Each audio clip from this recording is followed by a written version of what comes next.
Müsəlmanın boynunda haqqı var.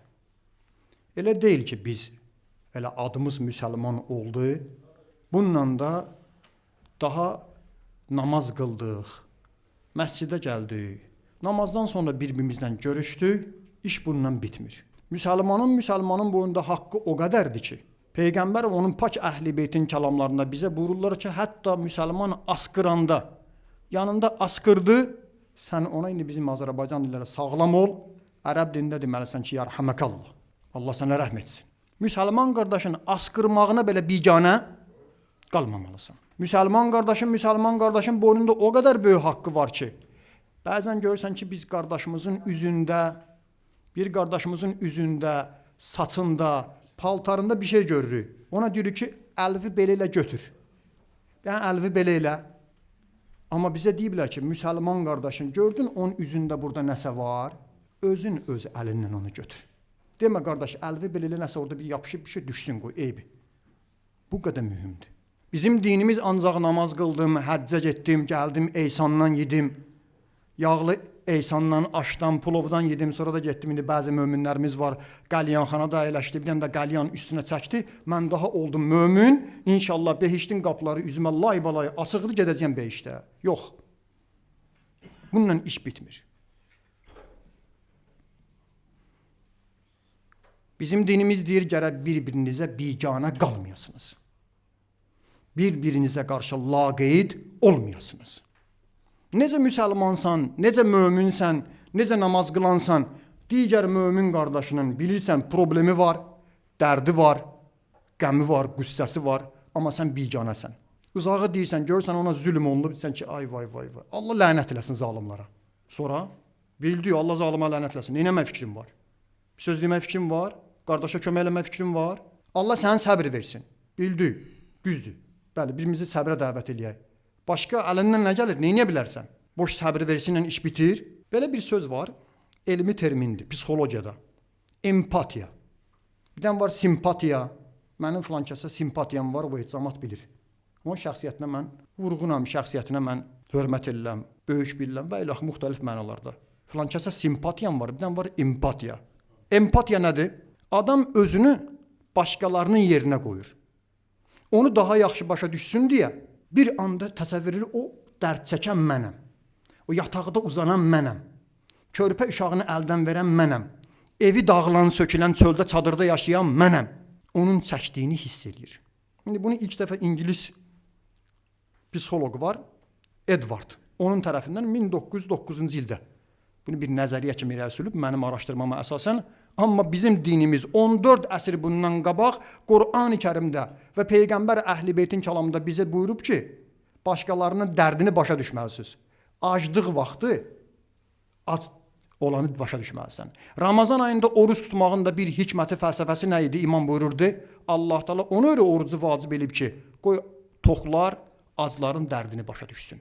Varlılar kasıbları başa düşsün. O da bizim dinimizdir. Xəstəyə baş çəkin. Xəstənin yaxından görün, dərdini başa düşün. Bir hikməti də budur. Qəbristanlığa tez-tez gedin. Ölənlər ki, əli bu dünyadan kəsilib həsrətlə bizə baxırlar, bir anda özünü onun yerinə qoy. O ölənlərin də bizdən istəyi var. Xəstələrin də bizdən dərmana, şəfa tapmağına bir şey istəyi var. Acların da, müşkülü olanların da, problemləri olanların hamısının bizdən bir istəyi var. Gözləntisi var, intizarı var. İndi bizim cəmiyyətimizdə cəmaatın dərdini görüb, dərdinə şərik olanlar da var, biganə qalanlar da var. İndi dünyada bir dənə xəstəlik var, dəhşətdir. Heyvana ürəyi yanırlar, insana ürəyi yanmırlar. Fələstində gördünüz, 70 mindən çox insan qətliam oldu. 20 mini uşaqdır. Amma həmin Fələstinə, Avropanın bəzi ölkələrindən orada qalan itlər ki var, o da Allahın heyvanıdır, onu da qorumaq lazımdır. Fələstini deyir, mənə Avropadan gəldilər heyvan haqlarından ki, o iti Fələstindən, Qəzzədən çıxardaq, aparaq, itin haqqını düşündülər. Mən ki, çadırda qalırdım, o itə yemək verdim, mənə demədilər, gəsən çadırdan aparaq.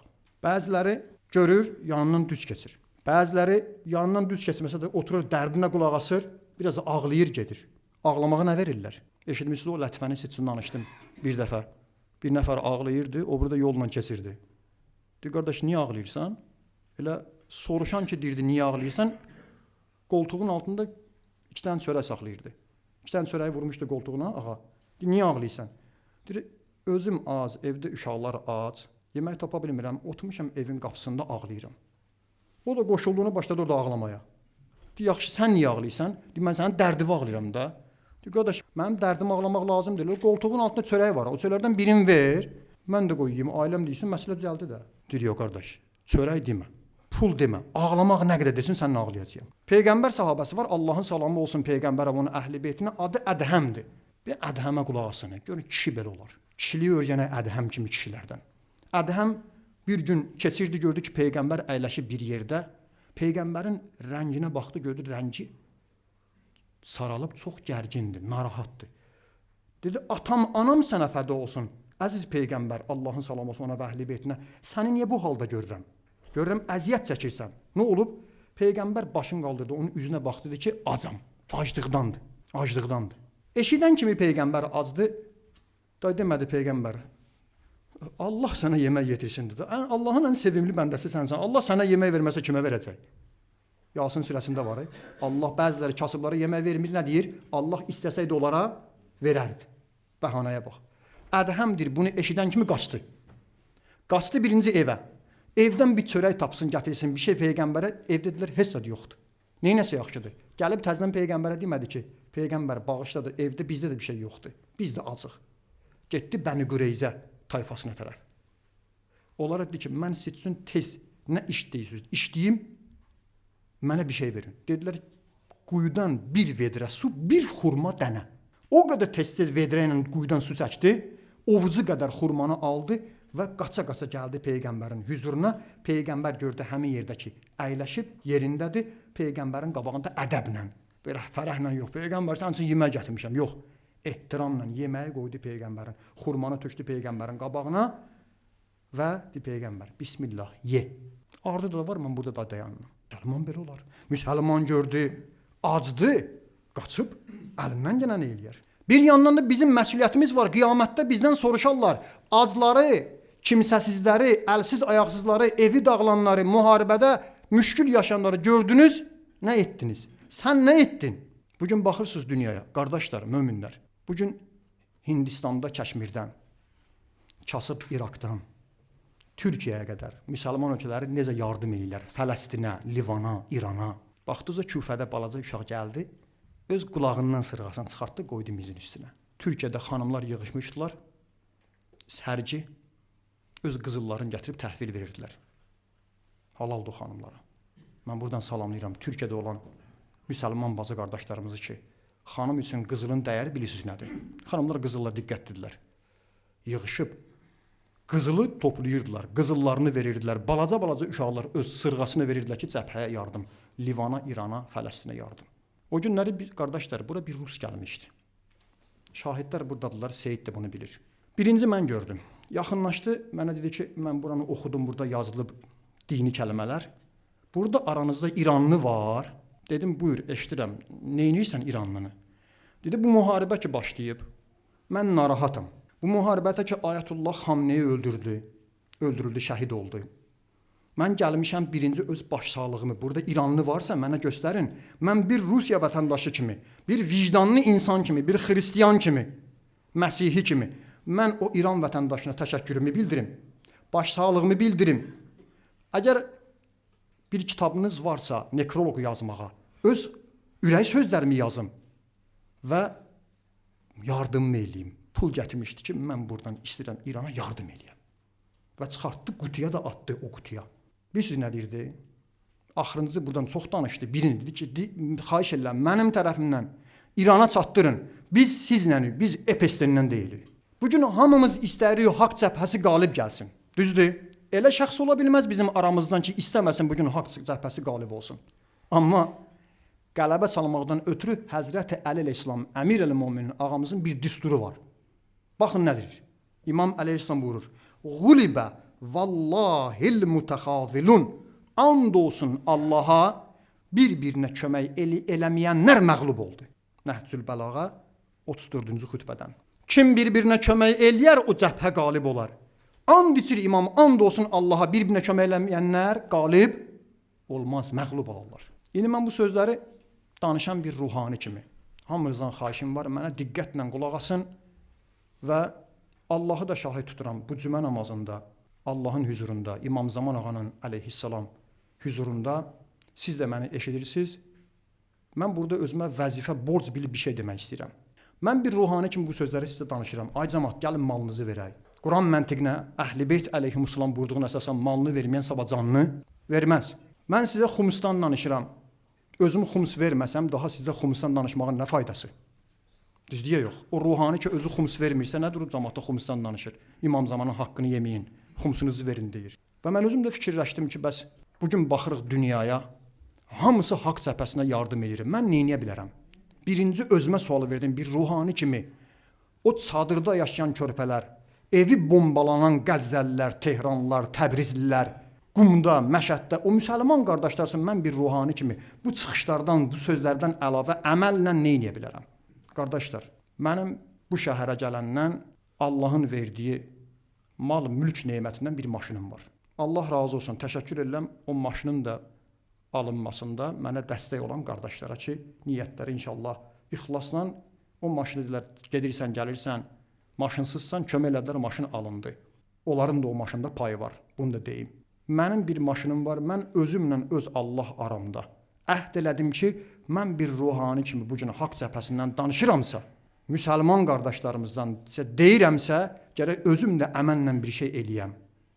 Öz qəlbimdən keçdi və öz maşınımı Allah yolunda haqq cəbhəsinə, Fələstinə, Livana, İrana verəm inşallah. Demişəm, bunu da eləyəcəyəm. Amma sual ola bilər, mən bunu sizə niyə deyirəm? Bunu bir neçə qardaşla mən bölüşdüm. Qardaşlara məsləhəti bu oldu ki, yox, bunu elə eləcəklə ki, qoy, həm də bizim dinimizdə var. İmamlarımız bəzən gecə gediblər qapılara, döyüblər, bir şey veriblər. Bəzən də aşkar veriblər. Quranda ayə var.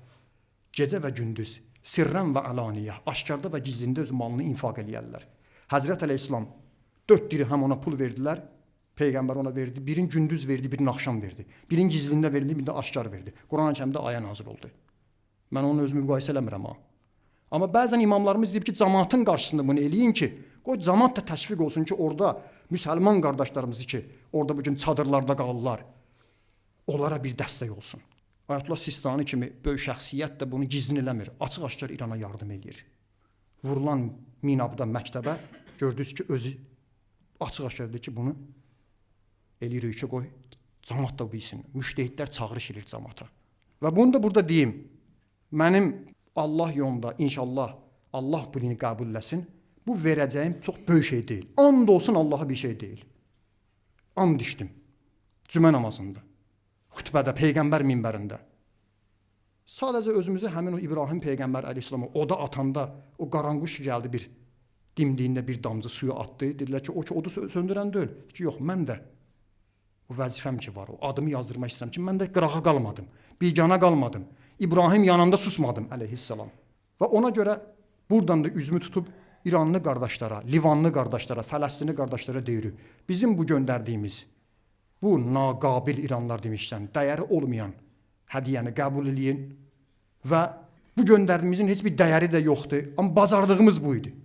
Bazardığımız bu idi ki, qiyamətdə Allahın huzurunda qoy məzlumların sorğu-sualı olanda o qaranquş kimi bizim də deməyə bir cavabımız olsun ki, bəlkə bizim bu göndərdiyimiz bu maddiyatdan Tehranda, Təbrizdə bizim bir Azərbaycanlı müsəlman qardaşımızın, bəlkə Tehranda, Təbrizdə müsəlman qardaşımızın bir evi ki var, indi çöldə, çadırda qalır, onun dərdinə dəyə.